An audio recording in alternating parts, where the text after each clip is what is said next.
Hey everyone, it's technology expert Burton Kelso here with another tech tip to help you get the most out of the technology in your life. Today we're talking about how to help your friends and family with remote control software.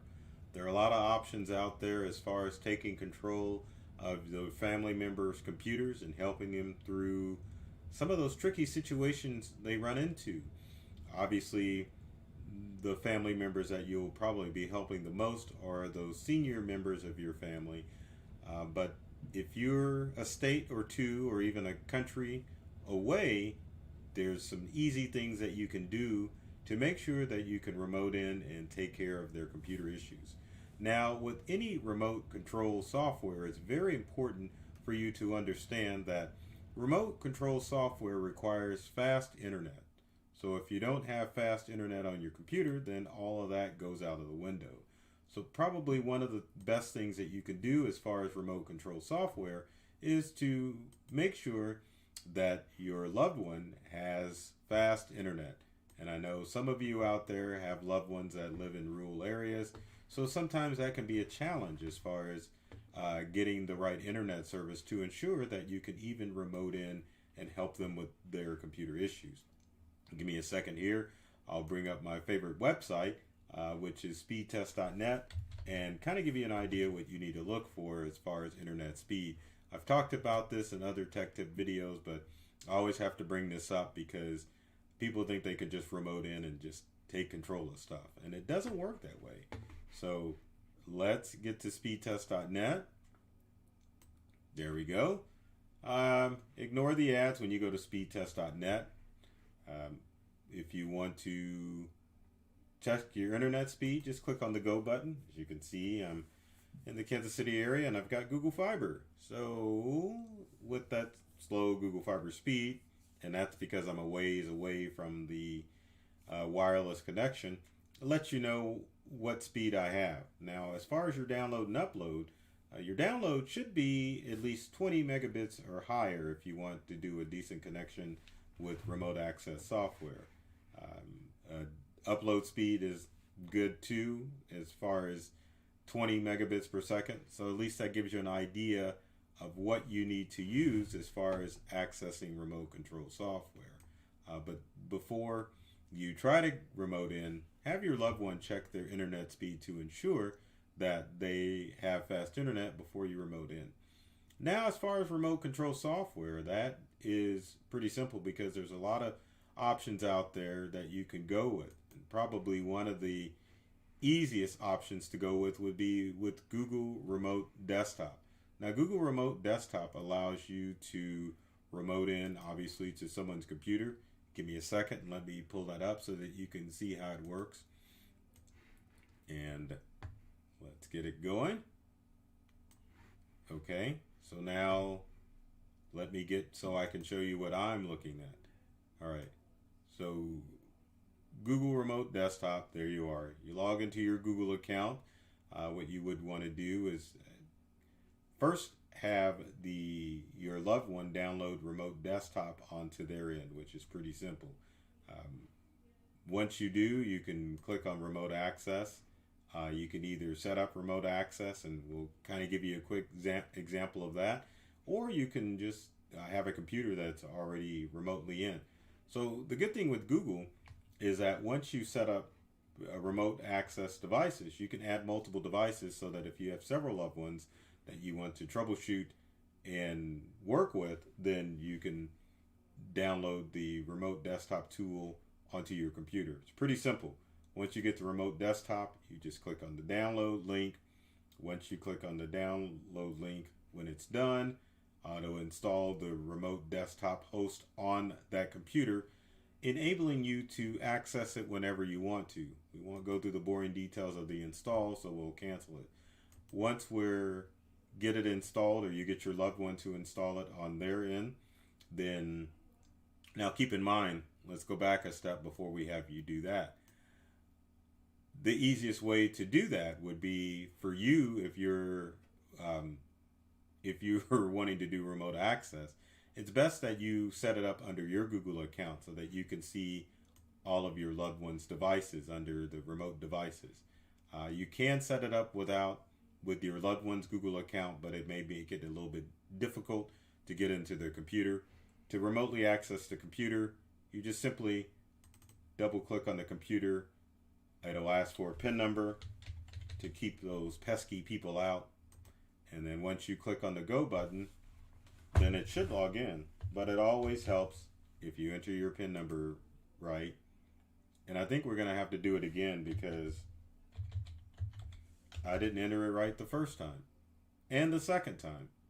So as always, third time's the charm. And as you can see, there is a Mac Mini that I've got set up for remote access. And there you have it. You can use the computer as if you were sitting at it. You can click on anything. You can restart it. You can look at programs. It's like you're sitting in front of their computer. So you can sit back as an observer, or you can let your loved one show you what's going on, or you can just take control and fix whatever the problem is fixing. But remote access with Google Remote Desktop is pretty simple and probably one of the easiest tools to use and set up if you have loved ones.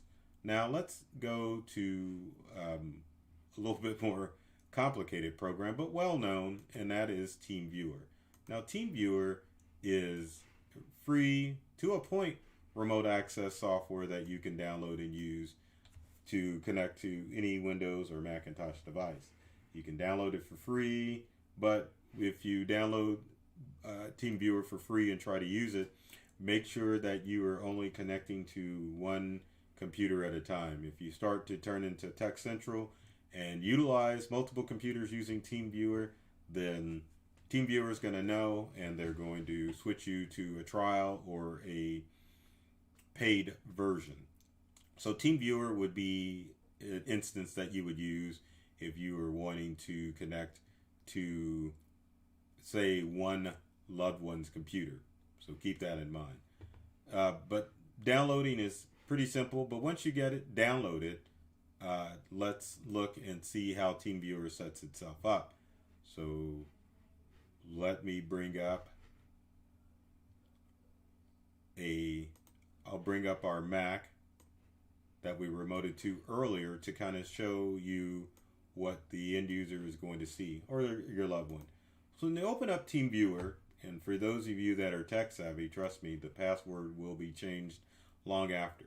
And probably I'll remove TeamViewer from this Mac. Anyway, there's two ways that you can do it. If you are trying to take control of a computer, you need your partner's ID, which is on the far left-hand side, which is your ID. And then you'll need the partner's password. Now, for the sake of security, TeamViewer constantly rotates that password so that unknown people can't just remote in any time they want. Also with TeamViewer, it will not start up on Windows Startup unless you tell it. Same thing with Macintosh setup. So that minimizes the risk that strangers can get into your computer. So if you were to remote into an end user's computer, you can just type in their ID, and I am going to cheat for a second because I have TeamViewer. I thought I had it up, but anyway, you would type in the partner ID, which is located on the left-hand side of the screen. Once you type in the partner ID, then you will type in the password, which will allow you to access the remote control computer. And then lo and behold, you'll be sitting in front of the computer as if you were right in front of the screen. But again, use caution when using TeamViewer because, again, it is almost a free sample product. But if you start to troubleshoot and try to work on multiple computers or multiple family members and friends' devices, then it will definitely try to charge you for TeamViewer. Now, another program that you can use that is free to do video conferencing, but you have to pay to do remote control, is Zoom. And if we look at Zoom, down at the bottom portion of Zoom, if you're paying for it, you'll get an option that says remote control. So the good thing about Zoom is when you do the remote control and you're paying for it, it works like a regular Zoom meeting. So if you have a family member that is challenged with technology, you can just tell them to download Zoom, or what's even better, you can just email them a meeting request, which will download the Zoom client on your loved one's computer, allowing them or allowing you to connect as if you were doing a Zoom meeting. Now, the good thing about Zoom meetings is that you may have some vain loved ones that may not want to be seen. So just like any other Zoom meeting, when you do remote control, you can mute or unmute. You can even choose to start video. But once you're connected into the Zoom meeting, you will get a remote control button that shows up here in the corner. So if you're hosting the meeting, you can just click on remote control. It will send a meeting or a remote control link to your loved one, allowing you to connect to their computer so that you can see what's going on.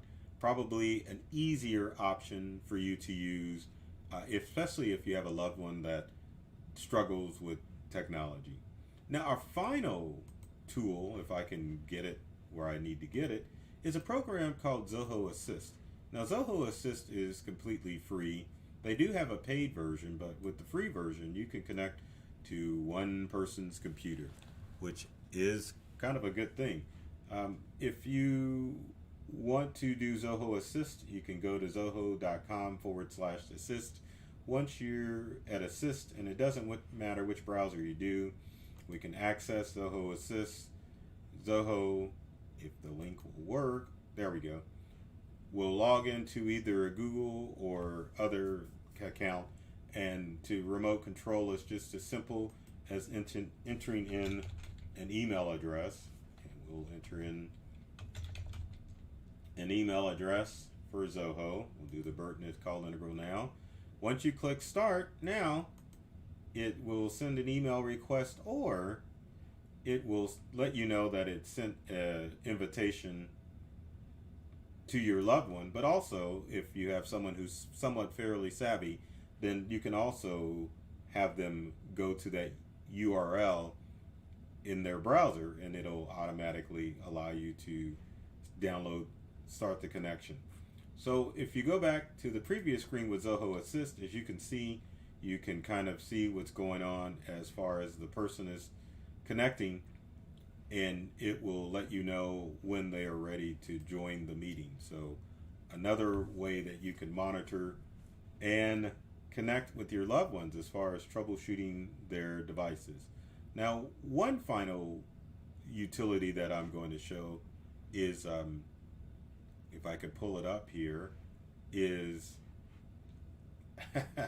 VNC Viewer. Now, VNC Viewer popped up, and it like scared the bejesus out of me, because I'm like, I wasn't expecting that to pop up. But VNC Viewer is something that you can use to connect across multiple computers if your computers are networked in a home, or even in a small office.